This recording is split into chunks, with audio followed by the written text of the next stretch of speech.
de voir que les élèves avancent à des rythmes très différents. Puis il y en a qui ont très vite fini les exercices demandés, qui s'ennuient ensuite, et d'autres qui sont toujours bloqués sur la première question. L'objectif des plans de travail, c'est d'avoir comme ça des longues périodes de travail où les élèves avancent en autonomie, et c'est ces temps-là que j'appelle du travail individualisé. Ça veut dire que les élèves ne font pas tous la même chose en même temps, ils avancent dans différents types de travail. Le temps de travail est organisé en trizaines. Donc une trizaine, c'est une période de 3 semaines. Et le plan de travail il correspond à cette période de 3 semaines. Ça veut dire qu'au début d'une trizaine, les élèves reçoivent donc leur plan de travail et ils ont sur ce plan de travail les objectifs pour la trizaine. Ces objectifs, ça va être 2 choses, terminer une fiche en histoire et une fiche en géographie. Les fiches, c'est un fichier d'activités avec un certain nombre d'activités en histoire, une dizaine, et une dizaine d'activités aussi en géographie. Et donc, au bout de la trizaine, ils essayent d'avoir terminé une fiche en histoire, une fiche en géo. Ils doivent aussi, au bout de 3 semaines, avoir rendu une nouvelle version de leur travail libre, qui est un travail sur un sujet qu'ils ont choisi et sous la forme qu'ils veulent, tant que c'est en histoire ou en géo. Ensuite, sur le plan de travail, il y a aussi des espaces où ils indiquent s'ils ont pris des responsabilités pour la classe. Donc ça peut être de distribuer les copies dans la classe, de prendre des notes sur l'ordinateur pour la classe. Donc ils notent s'ils ont pris une responsabilité, ils notent aussi s'ils ont présenté un travail libre terminé à toute la classe. Donc le plan de travail, il a une fonction à la fois pour programmer au début de la trizaine et pour faire le bilan à la fin de la trizaine.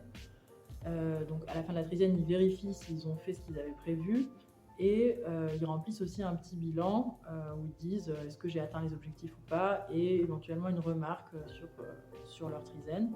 Donc là, on a les dates de la trizaine qui durent 3 semaines.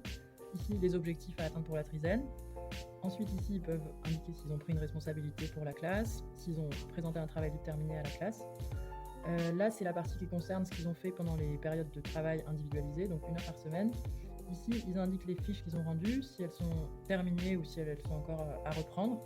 Ici, ils notent la dernière version du travail libre qu'ils ont rendu. Et en bas, il y a la partie bilan, avec une partie à remplir par l'élève à gauche. Est-ce qu'ils ont fait le nombre de fiches, rendu du travail libre, bien complété le plan de travail, ils peuvent mettre une remarque. Et à droite, la même chose pour la version correction par le prof. Ces plans de travail, je les corrige, je vérifie s'ils sont conscients de ce qu'ils ont fait ou pas fait, avec là aussi une remarque. Ça nécessite de ritualiser un moment de la semaine où les élèves savent qu'ils vont avancer dans leur plan de travail. Au niveau matériel, moi j'utilise une bannette pour que les élèves posent les fiches d'activité qu'ils ont complétées pour que je puisse les corriger. Donc ils peuvent les déposer à tout moment.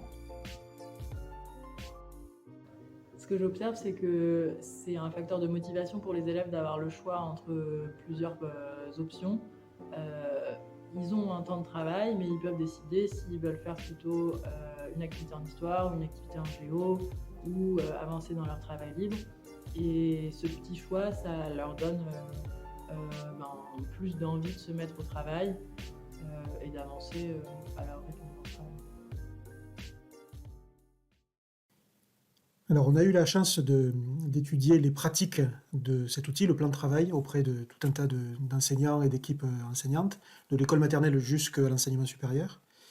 Et à partir d'un travail de recherche mené en 2012, on a pu donner cette définition-là au plan de travail, qui se définit comme un document adapté à chaque élève, sur lequel chaque élève planifie ses activités à partir de 2 éléments. D'abord, ce qu'il souhaite et peut réaliser, et puis ce qu'il a à acquérir et maîtriser au terme de son cycle d'enseignement défini par les programmes de l'école.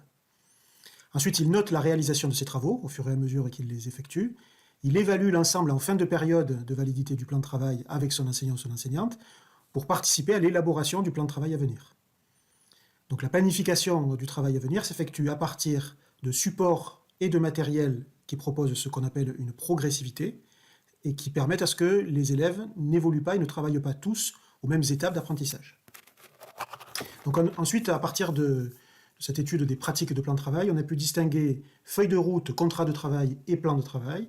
La feuille de route étant un document qui donne la possibilité aux élèves d'avancer individuellement, mais à partir d'une même liste d'activités et de consignes données par l'enseignant.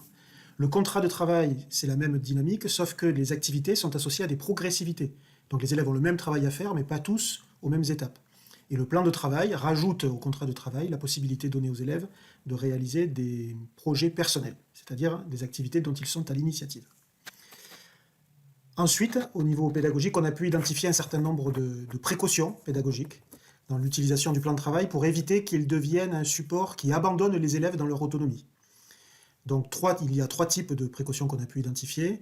D'abord, le fait que les temps de plan de travail soient en lien avec une organisation coopérative du travail, c'est-à-dire que les élèves aient la possibilité de s'appuyer sur des organisations de type aide, entraide et tutorat, notamment pour que des élèves qui bloquent face à une activité individuelle aient la possibilité de solliciter l'aide d'un enseignant, mais aussi l'aide d'un ou d'une camarade à disposition pour apporter ce qu'on appelle un déblocage.